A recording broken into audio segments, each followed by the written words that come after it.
કેમ છો વિદ્યાર્થી મિત્રો? આગળના વિડીયોમાં અર્થશાસ્ત્રમાં આપણે પ્રકરણનો પરિચય અને તેના ગુણભારની ચર્ચા કરી હતી.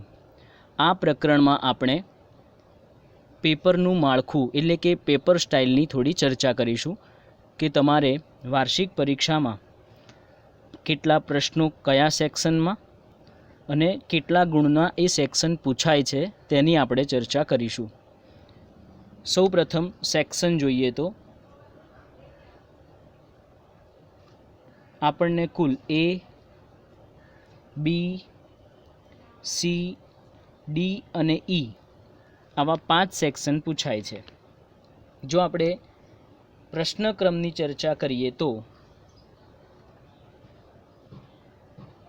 પ્રશ્નક્રમ કુલ એ સેક્શનમાં કુલ કેટલા પ્રશ્ન પૂછાય છે અને એ પ્રશ્ન કેટલા ગુણમાં પૂછાય છે તે આપણે જોઈશું. શરૂઆત કરીએ આપણે તો સૌપ્રથમ સેક્શન એમાં પ્રશ્ન 1 થી લઈને કુલ 10 પ્રશ્ન પૂછાતા હોય છે.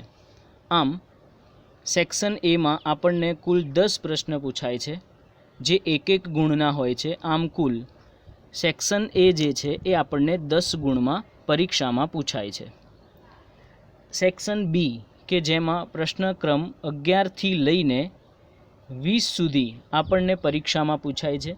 આમ સેક્શન બીમાં કુલ 10 પ્રશ્ન પૂછાય છે. આ સેક્શન બીમાં પણ દરેક પ્રશ્ન એક ગુણનો પૂછાતો હોય છે. આમ સેક્શન બી જે છે એ પણ કુલ 10 ગુણમાં આપણને પૂછાય છે. ત્યારબાદ સેક્શન સી કે જેમાં પ્રશ્નક્રમ 21 થી લઈને 28 આપણને પૂછાતા હોય છે. જેમાં કુલ 8 પ્રશ્ન આપણને પૂછાય છે. એક પ્રશ્ન 2 ગુણનો હોય છે એટલે સેક્શન સી જે છે એ આપણને કુલ 16 ગુણમાં પૂછાતો હોય છે. સેક્શન ડીમાં પ્રશ્નક્રમ 29 થી લઈને 36 સુધી પૂછાતું હોય છે. આમ કુલ સેક્શન ડીમાં 8 પ્રશ્ન પૂછાતા હોય છે. એક પ્રશ્ન 3 ગુણનો હોય છે જેથી સેક્શન ડીમાં આપણને કુલ 24 ગુણના પ્રશ્ન પૂછાય છે.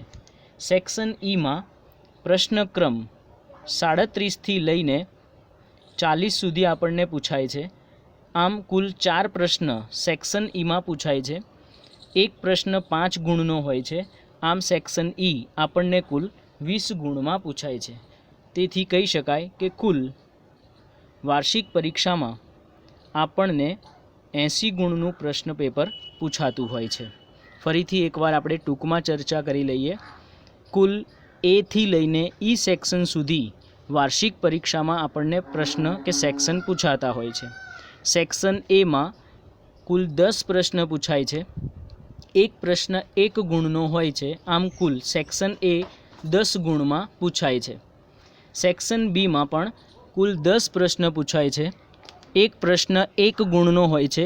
આમ કુલ સેક્શન બી 10 ગુણમાં પૂછાય છે. સેક્શન સીમાં કુલ 8 પ્રશ્ન પૂછાતા હોય છે. એક પ્રશ્ન 2 માર્ક્સનો એટલે સેક્શન સી કુલ 16 ગુણમાં પૂછાતો હોય છે. સેક્શન ડીમાં પણ કુલ 8 પ્રશ્ન પૂછાતા હોય છે. એક પ્રશ્ન 3 ગુણમાં પૂછાય છે. આમ સેક્શન ડી 24 ગુણનો હોય છે. જ્યારે સેક્શન ઈમાં માત્ર 4 પ્રશ્ન પૂછાય છે જે 5 ગુણના હોય છે. આમ સેક્શન સીમાં આપણને કુલ 20 ગુણના પ્રશ્ન પૂછાતા હોય છે. આમ સેક્શન ઈ જે છે એ 20 ગુણમાં પૂછાય છે. વાર્ષિક પરીક્ષામાં કુલ 80 ગુણનું પ્રશ્ન પેપર આપણને પૂછાતું હોય છે.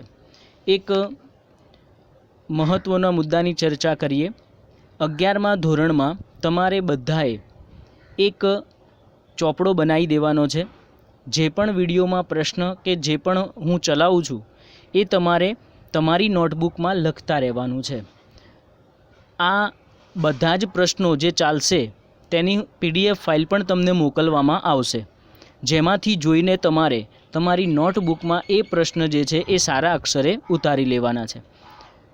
હું તમને જે પ્રશ્ન ચલાવીશ એની PDF મોકલીશ અને એ તમે નોટબુકમાં લખતા રહેશો. જો તમે એ તૈયાર કરો તો તમારે બીજું કોઈ મટીરિયલ વાંચવાની જરૂર પડશે નહીં. હું જે ચલાવીશ એ તમને ખૂબ સરળ શબ્દોમાં હશે, જલ્દીથી સમજ પડે એવી રીતે તમને સમજાવવામાં આવશે. તેથી દરેક વિદ્યાર્થીઓએ કમ્પલસરી એક ચોપડો બનાવી રાખવાનો છે. હું પ્રકરણ પૂરું થાય પછી એ દરેક ચોપડા ચેક પણ કરીશ. માટે તમારે બધાએ એ ચોપડામાં જે પ્રશ્ન ચાલે એની પીડીએફમાંથી જોઈને એ પ્રશ્નના જવાબો તમારે લખવાના છે. આ વિડીયો આપણે અહીં પૂર્ણ કરીએ છીએ. જય હિન્દ.